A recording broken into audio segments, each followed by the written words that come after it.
ग्रहों की चाल प्रलय भी लाती है और सुख शांति के सारे संसाधन भी देती है। एक बड़े ही संभ्रांत दिखने वाले तथाकथित व्यक्ति मुझे मिले। निश्चित रूप से वो मैकाले के वंशज के थे और मैक्समूलर के सिद्धांत को मानने वाले थे। उन्होंने बहुत बेबाक तरीके से कहा, ट्रेन में जहाँ पर बहुत लोग बैठे हुए थे, उनको दिखाने के लिए, अपनी उच्चता प्रमाणित करने के लिए, अपने को सौम्य और सभ्य से संस्कृत और उच्च शिक्षित दिखाने के लिए उन्होंने कहा कि यार सबसे बड़ी बात तो ये है कि अगर कोई व्यक्ति किसी व्यक्ति के नज़दीक पास में रहता है तो उसे तो झगड़ा संभव है। वह कुछ उनको हानि दे सकता है या लाभ दे सकता है, सहयोग दे सकता है या शत्रुता कर सकता है, किंतु जो करोड़ों करोड़ों मील, लाखों लाखों मील दूर है, जैसे सूर्य हुआ, चंद्रमा हुआ या बृहस्पति या और भी ग्रह हुए, उनसे पृथ्वी पर रहने वालों का क्या संपर्क, क्या संबंध, वो क्या बिगाड़ेंगे। तर्क इतना तगड़ा था कि सब लोग थोड़ा उनकी तरफ बड़ी उत्सुकतापूर्वक देखने लगे। मैंने कहा कि बात तो सही कहा है आपने, बहुत अच्छी बात कहा कि वो नज़दीक वाले ही कष्ट दे सकते हैं। जैसे कि आप अभी मेरे नज़दीक हैं तो जो चाहे वो कहते चले जा रहे हैं और ठेस पहुंचाते चले जा रहे हैं। किंतु एक बात बताइए, सूर्य करोड़ों मील दूर है लेकिन फिर भी उसकी रोशनी से व्यक्ति का एपिडर्मिक कैंसर हो जाता है, चर्मार्बुद, चमड़ी का कैंसर हो जाता है। उसी की किरणें शरीर पर पड़ती हैं तो विटामिन डी, कैल्शियम आदि भी मिलता है। तो वो तो करोड़ों मील दूर है, फिर वो कैसे देता है, उससे क्या मिलता है हमको। दूसरी बात कि अभी वो इतना दूर है तब ये सब चीज़ें देता है। अगर नज़दीक आ गया तो क्या कोई जीवित बचेगा देने के लिए, लेने के लिए। तो मतलब वो शांत हुए बेचारे। खैर जो भी हो, मैं बताऊं आपको कि ये ग्रहों की देन ही है। जैसे समुद्र में ज्वार भाटा आता है चंद्रमा के कारण। चंद्रमा समुद्र के जल को ऊपर खींच देता है, फिर नीचे छोड़ देता है। ये पूर्णिमा के दिन होता है। खैर, तो ये अभी देखिए हो क्या रहा है कि 4 अप्रैल 2025 को मंगल अपनी नीच राशि कर्क में चले जा रहे हैं। तो अब ये देखिए कि जो वृषभ राशि है, वृष राशि, उससे तीसरे हो जाएंगे मंगल, तीसरे भाव में मंगल नीच के हो जाएंगे और 11वें भाव में, लाभ भाव में पंचग्रही योग बनेगा। राहु, सूर्य, शुक्र, शनि, बुध, पंचग्रही योग बनेगा। अभी ध्यान दीजिएगा, इसको बृहद वाकाटक योग कहते हैं, बृहद वाकाटक योग कहते हैं। तो 11वें कहा गया है कि पापा लाभ है प्रशस्ता, पाप ग्रह भी लाभ भाव में प्रशस्त माने जाते हैं, सबल माने जाते हैं। तो ये तो सामान्य सामान्य चीज, सामान्य मतलब सिद्धांत हो गया। मैं बार बार ये कहता हूँ कि भाई आपके पास जो व्यापार का साधन होगा उसी से तो पैसा कमाएंगे। तो अब राहु शनि आदि जो दोनों बैठे हैं स्वगृही होकर के, या चाहे अपने मीन राशि में आकर के शनि जो बैठा है, तो शनि और राहु जो हैं वो जैसा उनका स्वभाव, आकृति, आचरण होगा उसी हिसाब से तो धन देंगे। धन तो अवश्य देंगे वृषभ राशि को, लेकिन इसमें मान अपमान का भी संकट खड़ा हो जाएगा। और तीसरे हो जाएंगे मंगल। तो ध्यान दीजिए, वृषभ राशि के 12वें भाव के स्वामी मंगल होंगे और वह तीसरे आकर के नीच के हो जा रहे हैं। तो इससे क्या होगा कि जो भाई बंधु, चाहे सगे संबंधी जो हैं, उन सब से वैर और शत्रुता होगी। ठीक है कि आप उन पराक्रम में, आप उन पर सब पर हावी हो जाएंगे और वो सब के सब लुप्त हो जाएंगे, लुप्त प्राय हो जाएंगे या क्षीण बल हो जाएंगे, किंतु उनका विनाश होगा, लुप्त प्राय हो जाएंगे, शक्ति उनकी क्षीण हो जाएगी। तो ये वृष राशि वालों के लिए तो ये है। लेकिन अब ध्यान दीजिए कि ये तो हो गया वृष राशि के, मतलब 3 भाव आगे 3 भाव पीछे, 3 भाव पीछे पंचग्रही योग, 3 भाव आगे मंगल। तो अब इसको तो लोग क्या कहते हैं, मैं देखता हूँ कि लोग कहते हैं कि बल्ले बल्ले, वृषभ राशि की बल्ले बल्ले। ध्यान दीजिएगा, मैं बता दे रहा हूँ आपको, वृषभ राशि वाले सावधान। ये मार्च का महीना उनके लिए एक ऐसा है जिसमें कोई बहुत ही अस्थाई संपदा उनके हाथ से निकलने वाली है, हाथ से जाने वाली है, मुकदमे में पराजय होने वाली है, भूमि भवन वाहन इत्यादि का विवाद होगा तो उसमें वह आपके हाथ से निकल जाने वाला है। ध्यान दीजिएगा। अभी यह अवस्था जो है आपको, ये तो मैं वृषभ राशि के लिए बता दिया। अभी यह अवस्था आएगी, अब थोड़ा देखिए कन्या राशि के लिए। कन्या राशि के लिए क्या होगा? कन्या राशि के लिए तो ये 7वें पंचग्रही योग बनेगा। कन्या राशि वाले के लिए 7वें पंचग्रही योग बनेगा। तो 7वें पंचग्रही योग, ये बता दूं मैं आपको कि गोचर से राहु शनि मंगल सूर्य ये सब 3 7 10 में शुभ होते हैं, 3 7 10वें भाव में शुभ होते हैं। तो कन्या राशि में बड़े प्रिय समाचार मिलेगा, रोग से मुक्ति मिलेगी, सब कुछ मिलेगा कन्या राशि वालों के लिए। लेकिन ध्यान दीजिएगा, ये शनि और राहु ये इसको एक लंबी अवधि के लिए सुख शांति देंगे, क्योंकि ये लंबे समय तक रहते हैं। बाकी तो सूर्य बुध तो आगे पीछे होते रहते हैं, ये महीने भाई मासम शुक्र बुधादित्य शांघ्रित दीनद्वयम शशि, ये तो एक एक महीने में बदलते रहेंगे। तो ये हो जाएगा आपके ये कन्या राशि के लिए। अभी आप ये देखिए कि जो सिंह राशि है, सिंह राशि के 8वें भाव में ये पंचग्रही योग बनेगा और दूसरे भाव में मंगल हो जाएंगे, नीच के मंगल हो जाएंगे दूसरे भाव में, अपने 12वें भाव में। कन्या राशि वाले इनके लिए लंबे अवधि के लिए होगी, क्योंकि शनि राहु बताया ना कि शनि राहु जो है ये लंबी अवधि के लिए प्रभाव डालेंगे। और इधर मंगल अभी तो 12वें होगा और 1 डेढ़ महीने 2 महीने में ये उसी राशि में, सिंह राशि में ही आ जाएगा। तो सिंह राशि वाले के लिए तो थोड़ी मुसीबत खड़ी होगी। अभी देखिए बताऊँ आपको, मुझे बहुत लोग ऐसे मिले, मैं अभी आज पूजा कराया, इसी बकाटक का मैं पूजा कराया हूँ मैं अभी आज। होता क्या है कि लोग सब कुछ हाथ पांव जब बिल्कुल निर्बल हो जाता है तब इनको आता है कि वो मैं भी फुटबॉल खेला होता। यानी सब कुछ जब थक जाते हैं, जब निष्क्रिय हो जाते हैं, तब इनकी बुद्धि खुलती है। अभी सिंह राशि वाले मुझसे मिले कई लोग मिले। एक राजस्थान में चूरू जगह है, वहाँ से आए हुए थे। हालांकि उनके साथ 2-3 और लोग थे, वो अपनी पूजा कर, लेकिन ये भी उत्सुकता बस। तो ये बड़े कुछ गर्वीले, वैसे सिंह राशि वाले गर्वीले होते हैं, तो ये गर्वीले स्वभाव के थे और बोले कि अरे चलिए ठीक है, अपने बल पर विश्वास करना चाहिए। ठीक है, बल पर विश्वास करना चाहिए, कर बढ़िया बोले आपनो छाण पर आई आस। लेकिन भाई सबसे बड़ी बात क्या है कि भाई उस बल के प्रयोग करने की दिशा तो होनी चाहिए, प्रकार होना चाहिए, स्वभाव होना चाहिए। अगर बाहु में बल है तो वो चारपाई तोड़ने और पेड़ उखाड़ने के लिए नहीं है कि मार के पेड़, उसका सही जगह पर प्रयोग वो निश्चित होना चाहिए, तब तो आपका बल ठीक है। अन्यथा वो बल रह के क्या करेगा?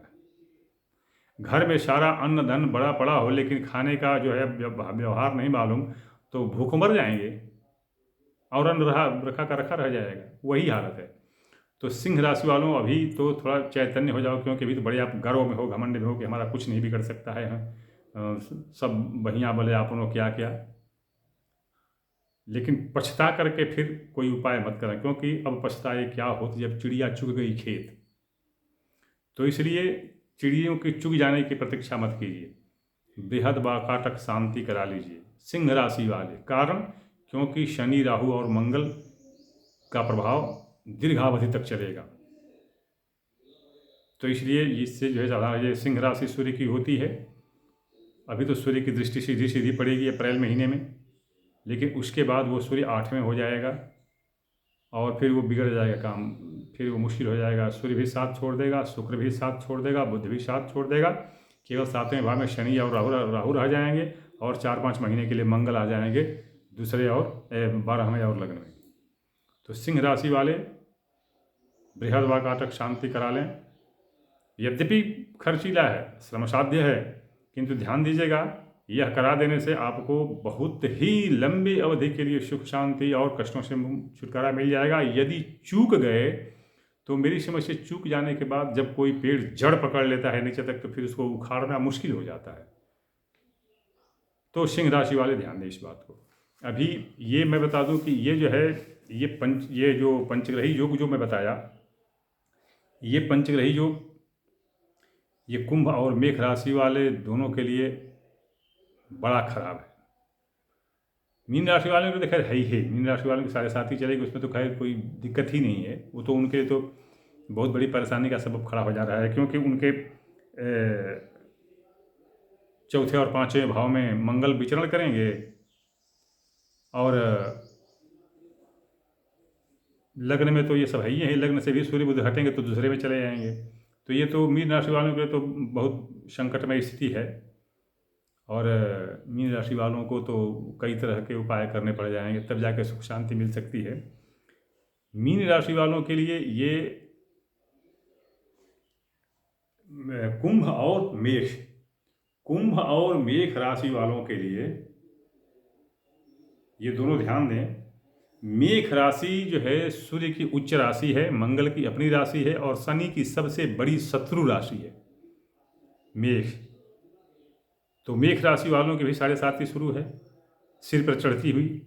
मीन राशि वालों के लिए हृदय पर और कुंभ राशि वालों के लिए पैर पर उतरती हुई।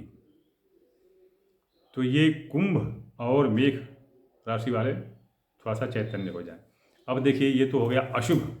अब शुभ में देख लीजिए कि तुला राशि से ये 6ठे भाव में आएंगे, बहुत अच्छा, 6ठे भाव में रहेंगे। वृष राशि से